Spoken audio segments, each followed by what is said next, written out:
attack.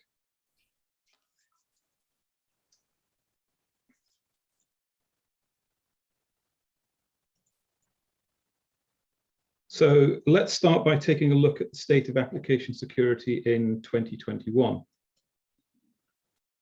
So in May, we sponsored Vanson Bourne, an independent market research firm, to conduct this study on our behalf. They interviewed 750 application security decision makers.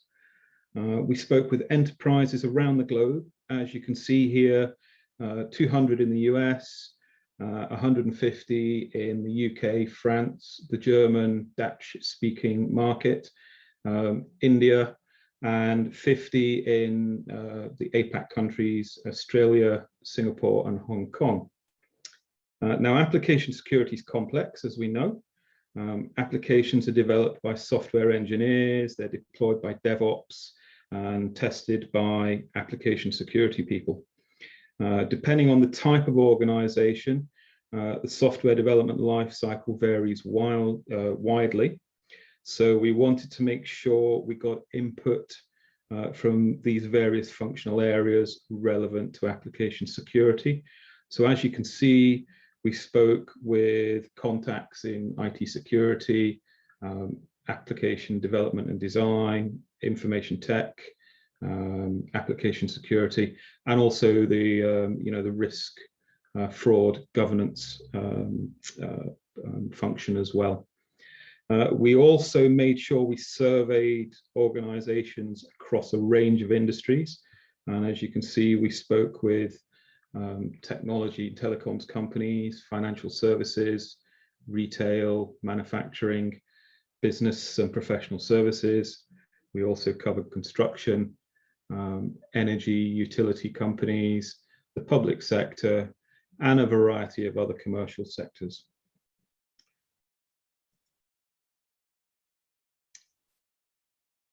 So what were the results of this? Well, organizations are getting breached, as we know, and more specifically, they're getting breached through their web applications. In the last 12 months, has your organization suffered a successful breach as a direct result of a vulnerability in one of its applications? The results were quite interesting. 46%, almost half of respondents got breached multiple times. Then another 26% got breached once. That's fully 72%, over 2/3 got breached at least once through their application layer in the last year. They're not good numbers, so we need to understand why that's happening. Well, there are a lot more attack vectors being exploited. We asked the respondents which of the following contributed to the successful security breach that exploited the vulnerability in one of their organization's applications. The results are quite interesting. Traditionally, the biggest attack vector is vulnerabilities in applications such as the OWASP top 10. Injection attacks, cross-site scripting, broken authentication, those kinds of things. And you can see they're still there at 41% of breaches, but they're now in second place. If we look at the newer attack vectors, bot attacks are now at the top, accounting for 44% of the breaches. Software supply chain attacks, so these are things like the Magecart attack, they're in third place at 39%. Lack of API security, that's also accounting for 31% of data breaches. And of course, employee error is still in there, accounting for 28% of breaches. And then, account takeover at 28%. These are all, important vectors of attack. But the really interesting thing is that there's a lot of the new attacks on the rise. And meanwhile, the traditional vulnerabilities, they've dropped back into second place. we actually think this is probably partly due to some of the changes that have taken place because of the pandemic. A lot of people, are now working from home, which adjusts the dynamics of an organization's IT infrastructure.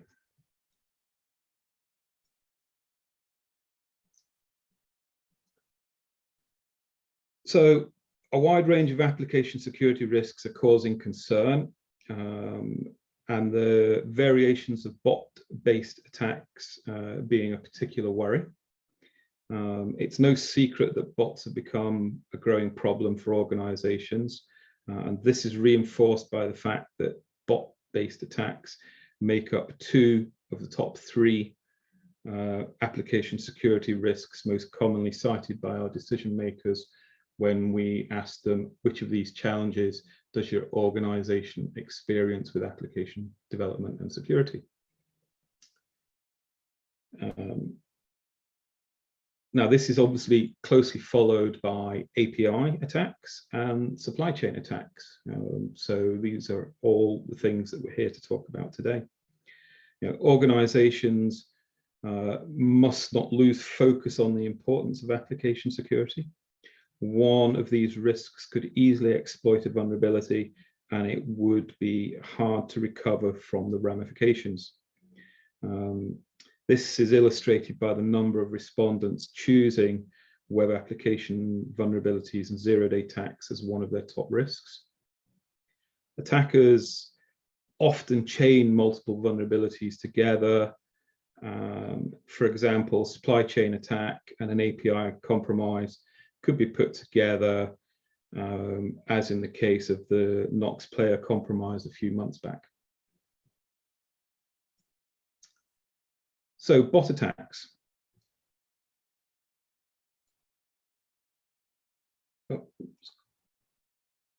So first, we'll take a look at these. At the start of the year, we had a prediction that bots would grow smarter and become a bigger part of mainstream awareness. And the results from a survey effectively confirm that, and some. So the challenges of bot attacks, we asked our respondents which of the following types of bot attack targeted at your organization's applications did they find difficult to defend. Of course, there are a wide array of bot attacks that target applications, making it a struggle to defend and block them. With so much variety in this attack vector, it's no surprise that so many organizations are struggling to defend their applications against these bots. While bot spam is more of a nuisance attack, it is often used as a smokescreen to hide something more malicious.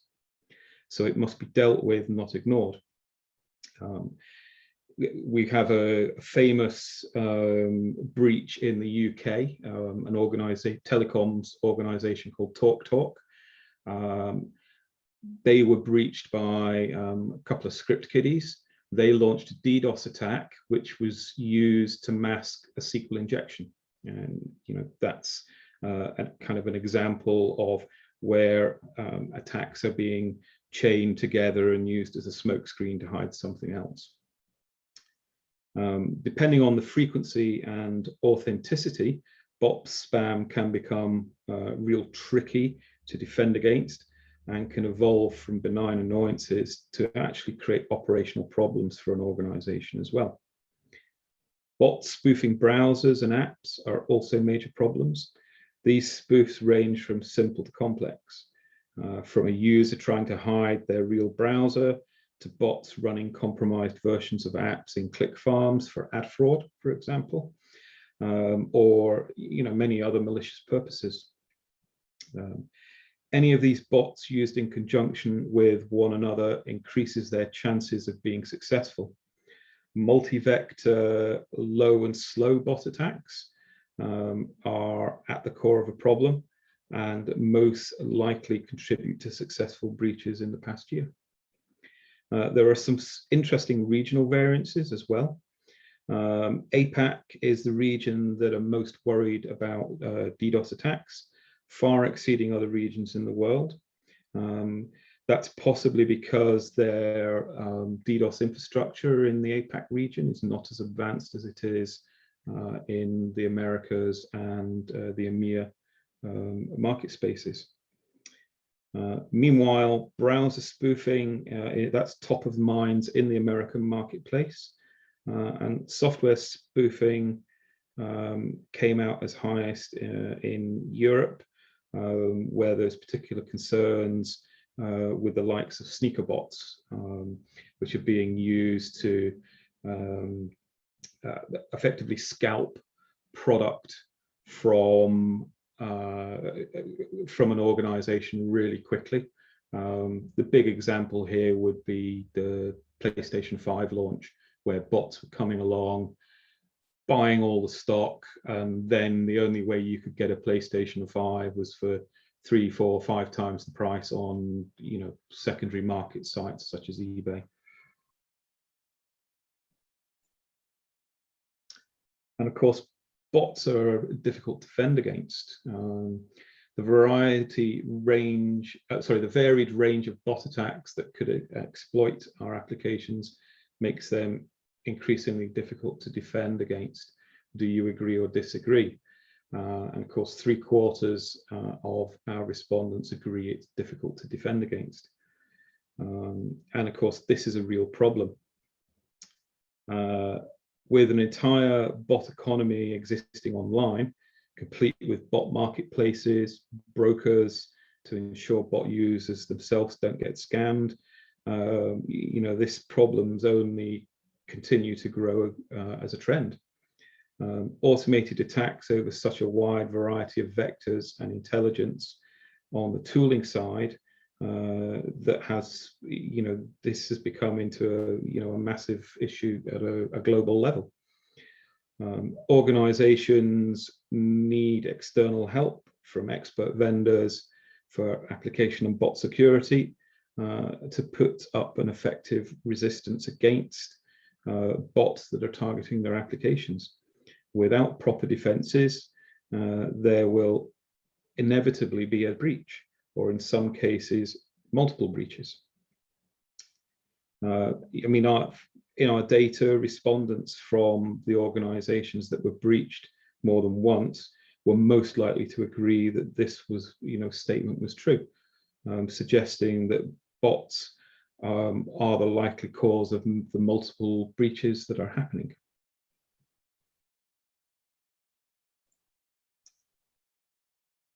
So let's take a look at API security. By 2021, at least 1/3 of enterprises will have deployed a multi-experience development platform to support mobile, web, conversational, and augmented reality development. So that's a quote from Gartner's API strategy and maturity model white paper. Most apps are built API first these days. You build an API and then build an application layer, that user interface layer that uses that API. Building this way helps speed up the development, and the releases are happening faster.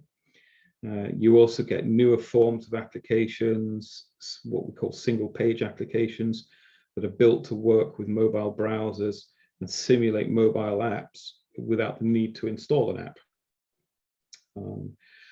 One major thing that's happening with this type of app is the actual application is directly exposed to the user.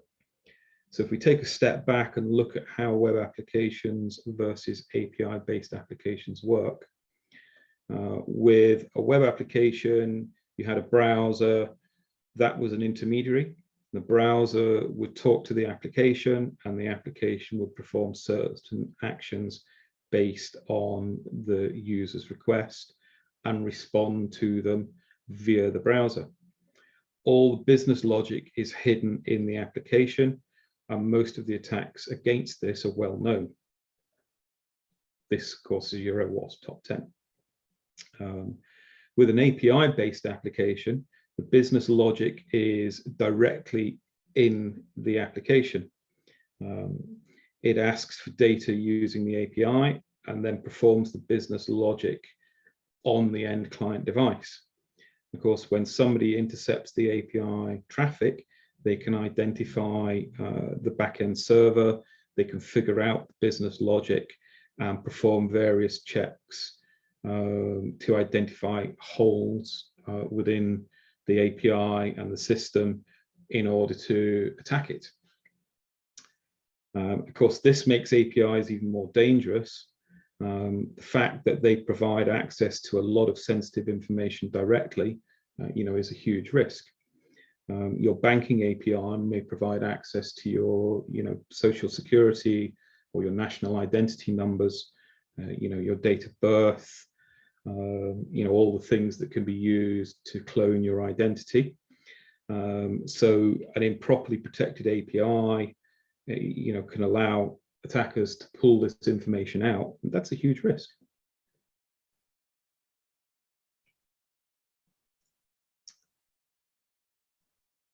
So public-facing APIs are commonplace, making it imperative they are properly secured.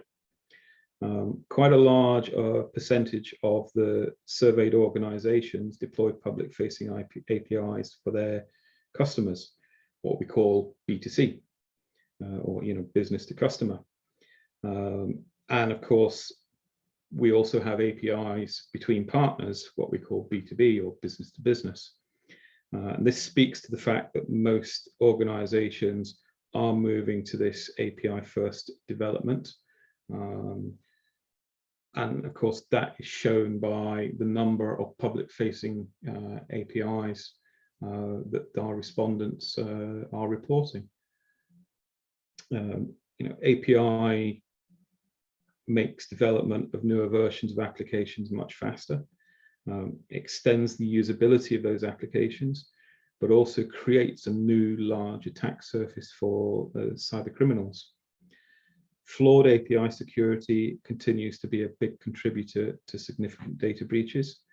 And in the past 2 years, organizations, have been struggling with this. They must ensure they cover all the bases when it comes to protecting APIs.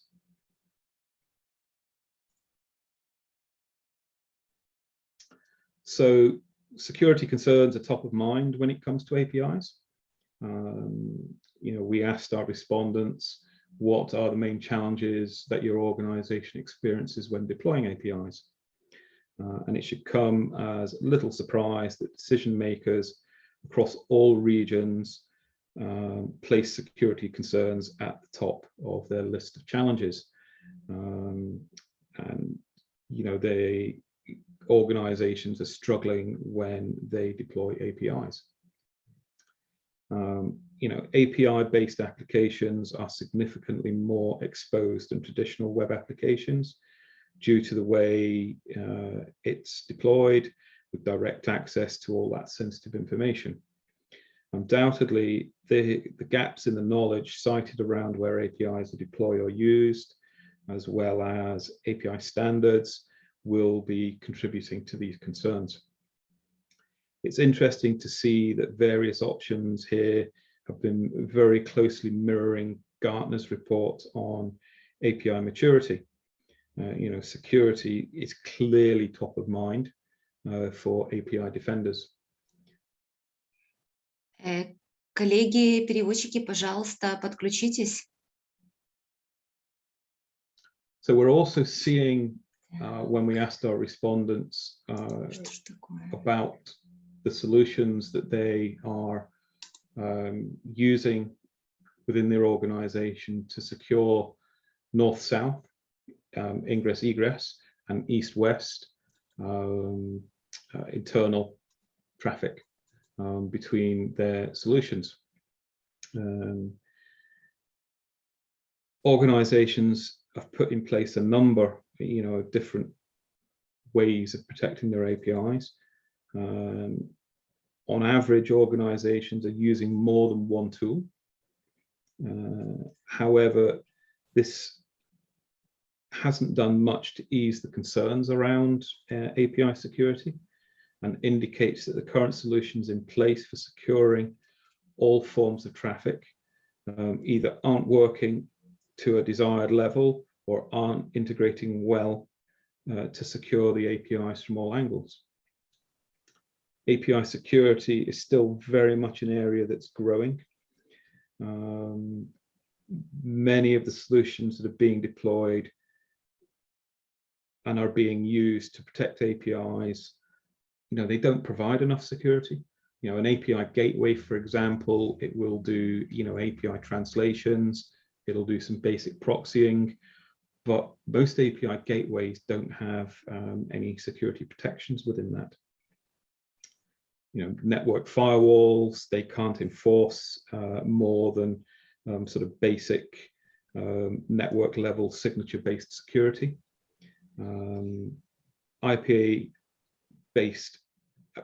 IP-based rate limiting or IP-based access controls for the API are also a problem. They cannot enforce positive security for the API or even import the specification or schema that defines the API and use this to automatically configure the controls and protection for that API. API gateways we mentioned, they perform well in the management of APIs and the traffic management, but they don't offer, that complete security tool set. So it's interesting to see organizations evolving sort of multi-layer protections, sort of using the onion skin philosophy of defense in depth, but there's a lot of room for improvement. So supply chain attacks.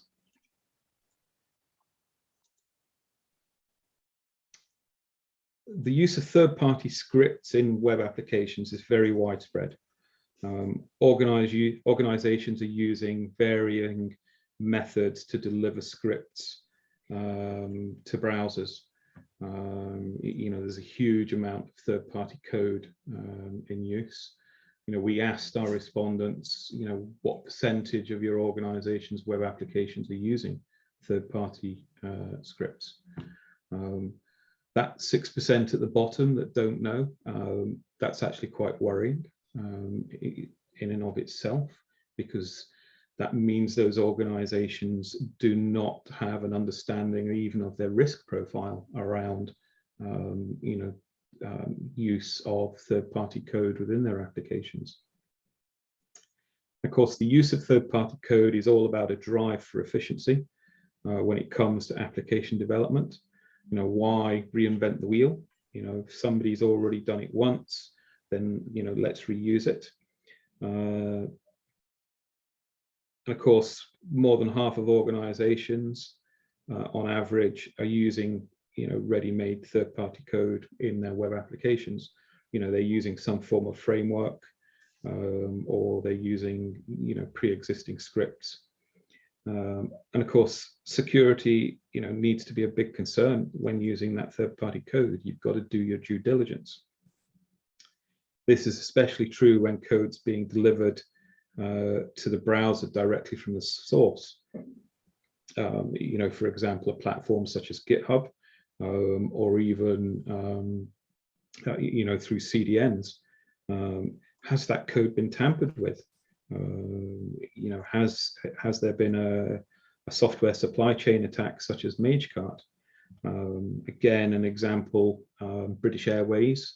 They had a Magecart card skimming attack where the checkout page when they were buying the tickets for an airplane flight had a malicious script or an alteration to the checkout script that added a malicious attack. When the customer input and submitted their card details, as well as sending those card details back to British Airways to purchase the airline tickets. The card details were also being sent to the hackers' third-party server, where they were then, got hold of the customer's card details, breaching their card confidentiality. British Airways, in this example, they were initially targeted by the GDPR regulations within the European Union with a fine of £183 million, which is based on a percentage of their turnover. They actually managed to get off a little bit lighter because of the impacts of the pandemic on the airline industry, and were only fined, I say only, £20 million.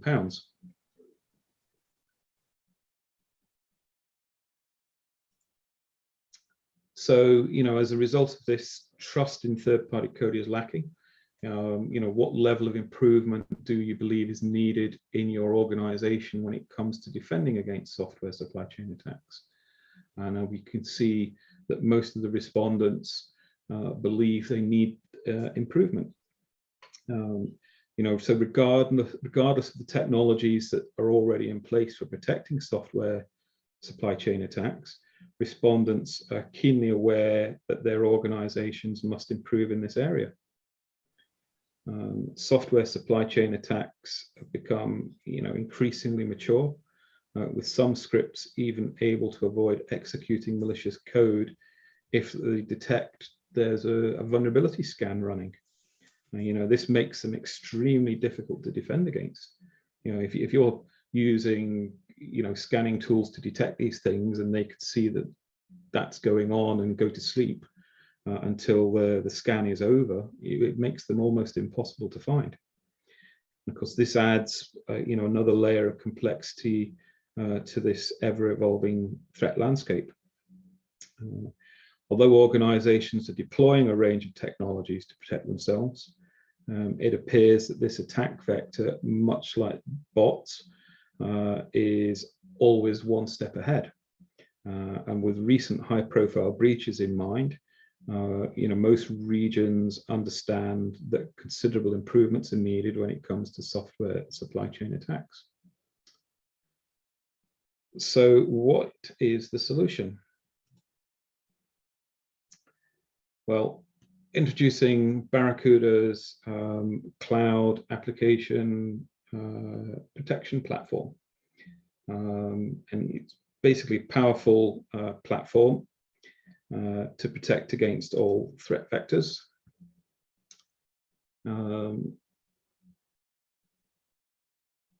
Of course, everything I've been talking about is why we have put CAP2 together. It's all about protecting against all of these threats. So to run through this, in the middle we have our applications. Wrapped around that we have our web application firewall, or our WAF as a service.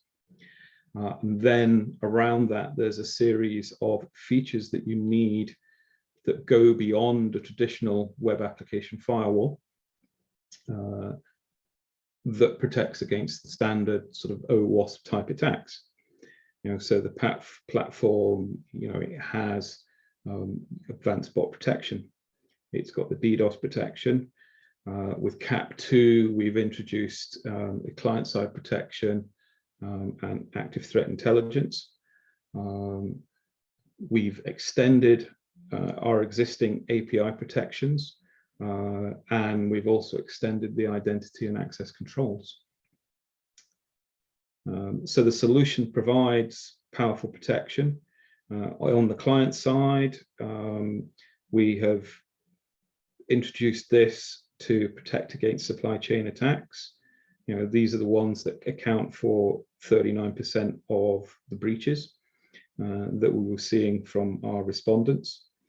We've revamped our threat intelligence capabilities. So we're combining the vulnerability scanning and remediation service that we already had with our advanced threat protection. and our cloud machine learning layers. And now we're calling this our active threat intelligence.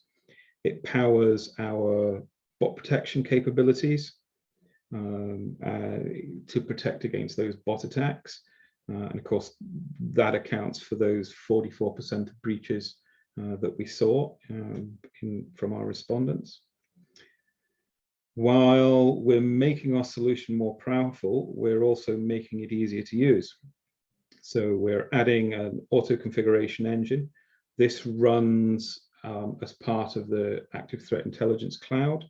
It's using machine learning models on the live traffic from your configuration in order to provide recommendations that the administrator can act upon in order to improve the security policies used to protect the application. In addition to this, we have built Terraform Provider. This gives you new capabilities in configuration. It makes it easier to automate the deployment of web application firewall. We can already run the solution as a service, hosted in the cloud or on premise, but we're now adding the options to this for containerized deployment. And the beauty of the containerized WAF is that means it can be deployed alongside your application in your container environment. So if you have your workloads running in Kubernetes, then the WAF can run alongside them, what's called sidecar deployment. That means, as well as protecting against north-south ingress-egress traffic, it can also protect against internal traffic, the east-west traffic within the security architecture.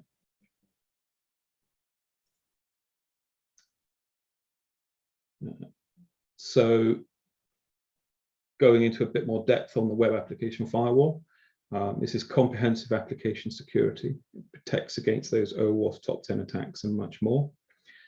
It has the XML and JSON firewalls. So XML, you're talking about SOAP APIs, and with JSON, you're talking about RESTful APIs, AJAX, that kind of thing. We've also got the DDoS protection and the bot protection as part of the WAF. These are additional subscriptions that build out on what the WAF does by using our cloud technologies. Within the WAF, we have proactive defenses. So we have the sort of geo-IP control. We have reputation lists. And again, with the bots, we also have fingerprinting. This allows us to be proactive in blocking who can access the application. You know, you don't want, again, I'll use an example. I have a bakery who is a customer in the UK. They only make bread for the UK. So their trade website, ordering from all the shops that sell their bread, there needs to be no access to that website from outside of the UK. So using geo-IP control, we can block the rest of the world, and that immediately reduces the threat surface of that application to only bad actors within the UK. Anybody outside the UK, it's basically a non-issue, and that immediately reduces the attack load on their website to under 80%. It's a great first move. Data loss prevention. Part of a web application firewall is not just about checking the incoming traffic. We also need to check what the response is to legitimate requests. And we can make sure that personally identifiable information, such as credit card numbers, social security numbers, national identity numbers don't leak out. You can also build custom policies looking for meta markings for internal intellectual property, internal company only confidential documentation also doesn't leak out via the application servers. The product's available as on-premise hardware, but is also available in virtual form factors for many different hypervisor platforms, including we've just released support for Nutanix, HCI. It's also available as public cloud instances for Amazon Web Services, Microsoft Azure, and Google Cloud Platform as well. In addition, as we already mentioned, we have Barracuda WAF as a service. That's built on the same proven security engine and technology that we have been developing for over 15 years now. But what we've done is we've made this a lot simpler to set up. So using a wizard, we can now set up protection for an application in 5 steps. It takes less than 5 minutes. The intuitive infrastructure that is there for fine-tuning policies. What we've done is we've created a baseline security policy that covers most applications for small to mid-sized organizations, but obviously every application is different, so you need to fine-tune around that. And we've created an intuitive way of being able to do that. You can do it through the logs by clicking a fix button, or we have a component-based architecture that allows you to add the components that you need rather than having a complex user interface. So you only, you keep things simple by only using what you need in order to tune the application. It also is API first in its own development. So everything that can be done within the web user interface can be done programmatically using the RESTful API. That, of course, means that you can automate deployment of WAF as a service and use that within your DevOps pipelines, as part of automated deployments of applications. It includes the unmetered DDoS protection. So whereas that is an additional cloud service subscription with the web application firewall, it is included with WAF as a service. And then, of course, we have the integration with the ACE engine and the automated vulnerability identification and remediation service. That means you can scan your application, find any vulnerabilities in that application, and use the results of that to automate the configuration of WAF as a service to protect those vulnerabilities. That's sometimes referred to as vPatch or virtual patching.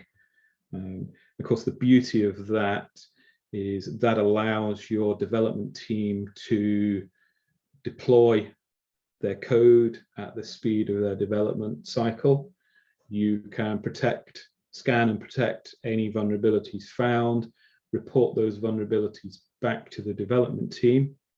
They can then remediate those as part of their development lifecycle, treat it as a normal bug, rather than that issue being exposed, preventing the deployment of the code, or if the organization goes ahead and deploys, they're then deploying with a risk. And of course, the mitigation to that risk is having a WAF or WAF as a service in place. WAF as a service is built on Microsoft Azure. That gives us a global coverage and flexibility and elasticity that Microsoft Azure gives us. So we're not just talking about using the cloud, we are using the cloud ourselves. That gives WAF as a service, as I say, a global reach. And Microsoft are doing a lot to actually expand this network as well. The connectivity around the network, we've actually found customers deploying within or using WAF as a service, actually speeding up latency because of the how good the Microsoft backbone network is as well, and the edge connectivity that we have around these data centers and regions that exist. We've also got another first with Microsoft. We have introduced WAF as a service. Well, it's been available for some time through the Microsoft Marketplace, as well as the AWS Marketplace. But we have introduced Test Drive with Microsoft. This is the first test drive available for a software as a service. You can go to the marketplace, hit that test drive, and you will get your own test environment with an API workload and a website workload that both have vulnerabilities within them, along with a WAF as a service in order to protect them. There's also a lab workbook that allows you to work with WAF as a service, takes you through learning how to use WAF as a service in order to protect those two demonstration workloads. Because the beauty of this is you can do that completely in a free, isolated environment that has no impact on your own development or production infrastructure, and that is available completely for free. Although you can also get WAF as a service on a 30-day trial to use with your own infrastructure as well, should you like. So to recap, CAP2 protects against all the threat vectors. You secure your online data, analytics, and inventory against advanced bots. Protects websites, mobile applications, and APIs from growing threats of advanced bots that can scrape your data, lock up your inventory, skew your web analytics, and basically bring chaos to your digital business. You can detect or block hidden, almost human bots, with the machine learning in our cloud layer. The cloud-based active threat intelligence layer uses crowdsourced data and battle-tested machine learning models to identify and block those sneaky, low and slow attacks that are being attempted by advanced bot attacks. We have an improved user experience and security, so we're minimizing the risk of data breaches, reputational damage, financial disasters, and we're trying to do that without using captures, which of course slows down the customer's ability to buy. Barracuda's powerful, innovative application security and bot mitigation solutions, they're simple to deploy and configure. We're deliberately making sure that they're easy to manage. So on the client side, I mentioned that we've added this.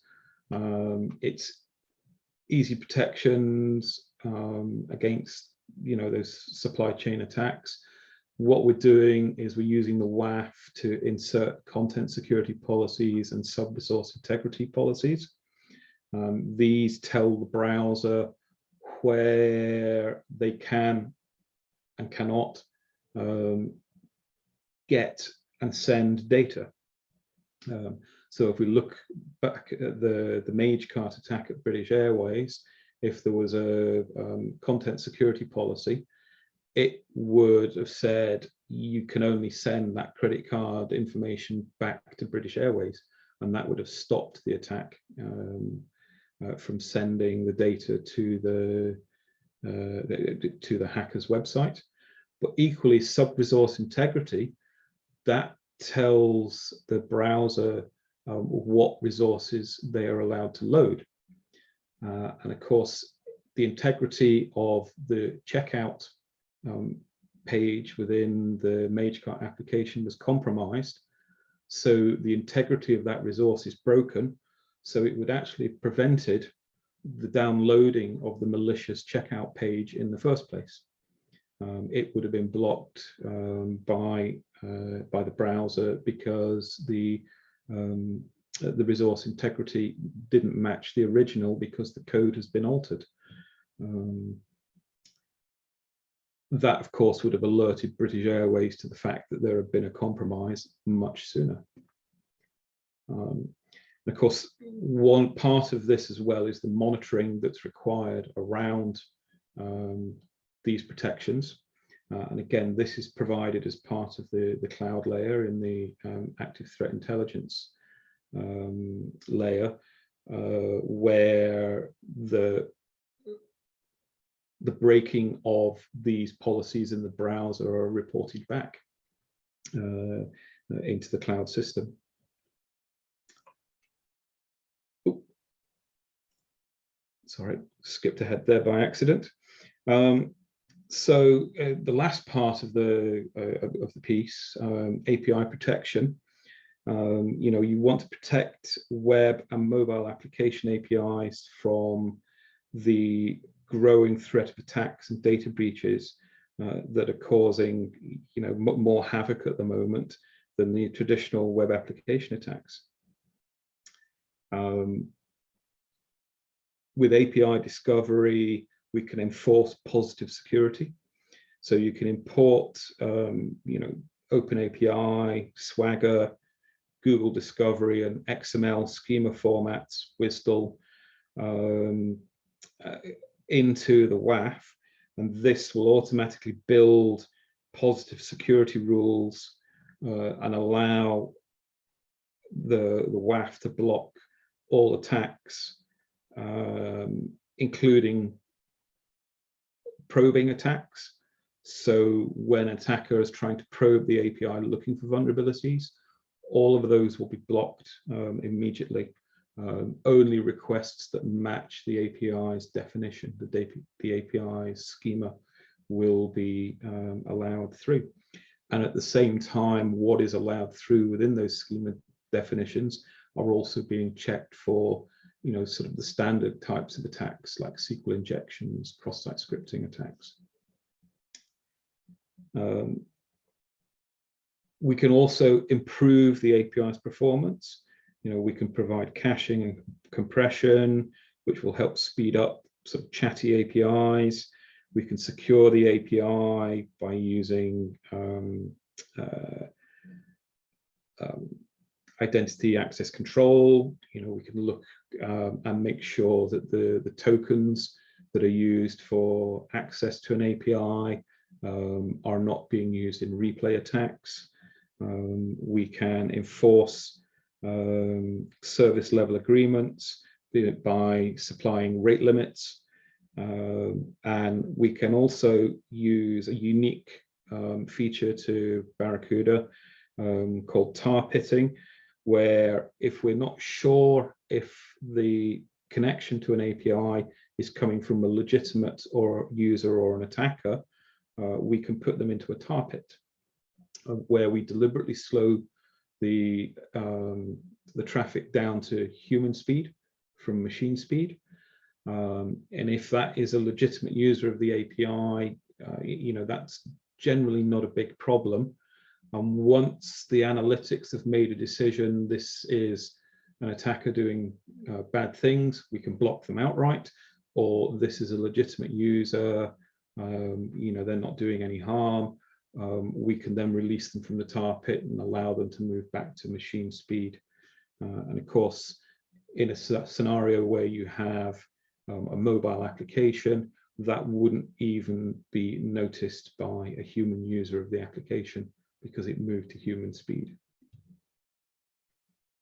Of course, the advantage of that is if somebody's doing an attack at, they can't perform that attack at machine speed, which can obviously wreak a lot of havoc to a system very quickly. If you slowed them down to human speed, then there's not a huge amount of damage they can do before they are blocked entirely.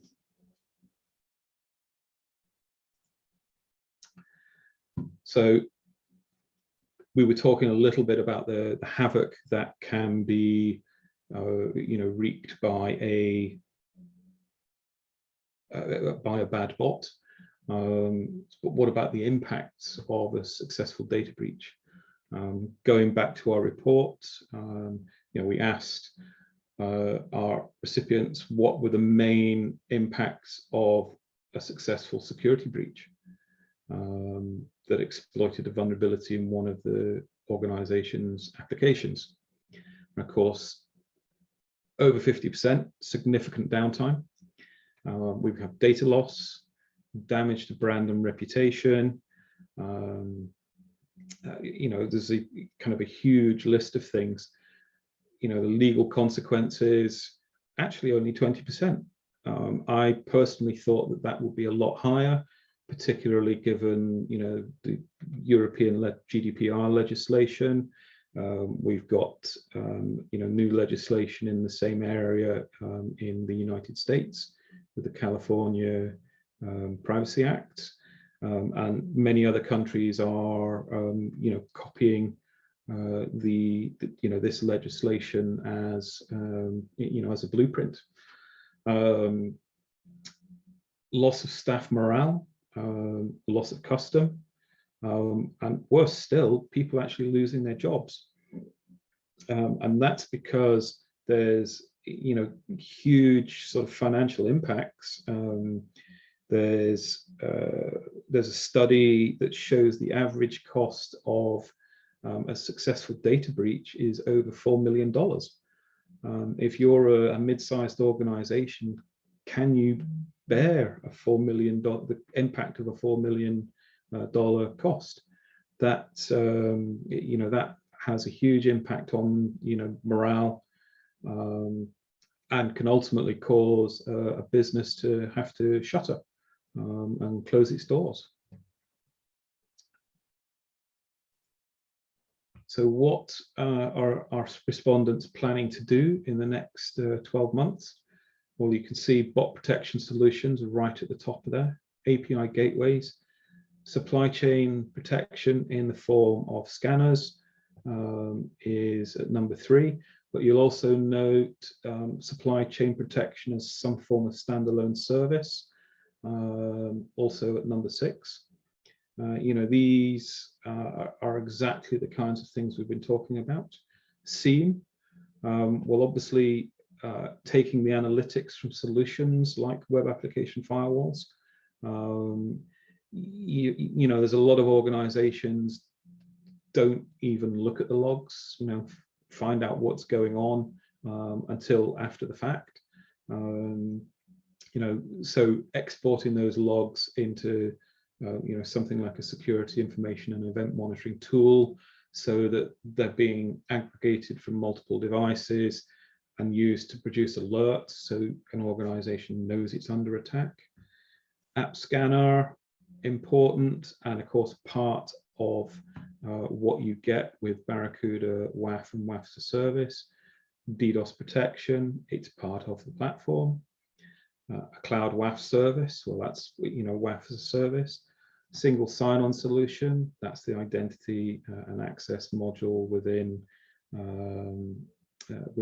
CAP2. WAF on public cloud, WAF on-prem.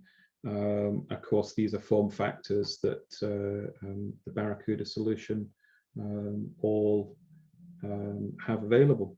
So we, within the platform, have the answers and the ability to work with the solutions, and you can do most of this within the CAP2 product. So as next steps, basically visit the attachment section, links to more information related to today's webinar. There's access to Barracuda's Vulnerability Manager scan tool. That's a free tool you can use to scan your application, see if you've got any vulnerabilities. When you then go and take a trial of WAF as a service, you can use the results of that scan in order to immediately patch and protect your application. You can then scan again to show the efficacy of the protection that's being provided by the service. Also look out for a follow-up email that will give you access to the full report on the state of application security in 2021, and also try out the link to the new WAF as a service test drive on the Azure Marketplace. It means that you can actually try the service in an isolated environment for a couple of hours and see how it works for yourself. And that moves us over to questions.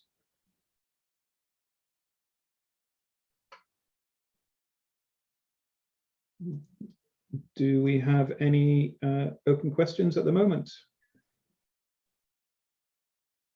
Коллеги, не стесняйтесь, пожалуйста, задавайте вопросы.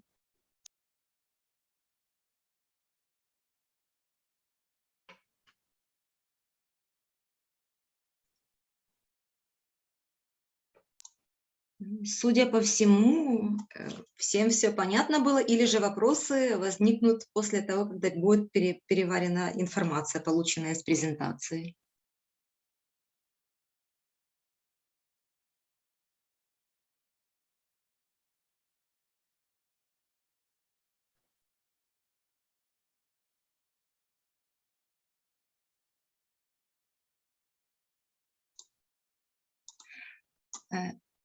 У нас есть вопрос, чем решение отличается от Qualys WAF?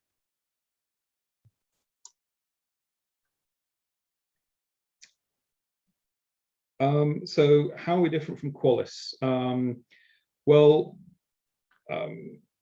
mean, obviously Qualys has been around for a long time as a product. I personally don't know much details about Qualys itself, but I mean, where we're different from most of our competitors is what we have done around the bolt-on solutions for protection against bots. We have the active threat intelligence cloud, which brings in the machine learning layer around detecting advanced bots. We have the client-side protections. So Qualys WAF, I believe, doesn't have any client-side protection at this time, which means that all of those supply chain attacks that we're talking about, Qualys WAF has no way of protecting against those.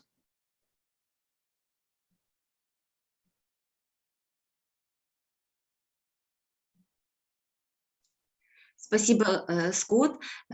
Коллеги, если вы хотите голосом задать вопросы, поднимите, пожалуйста, руку, я включу вам микрофон.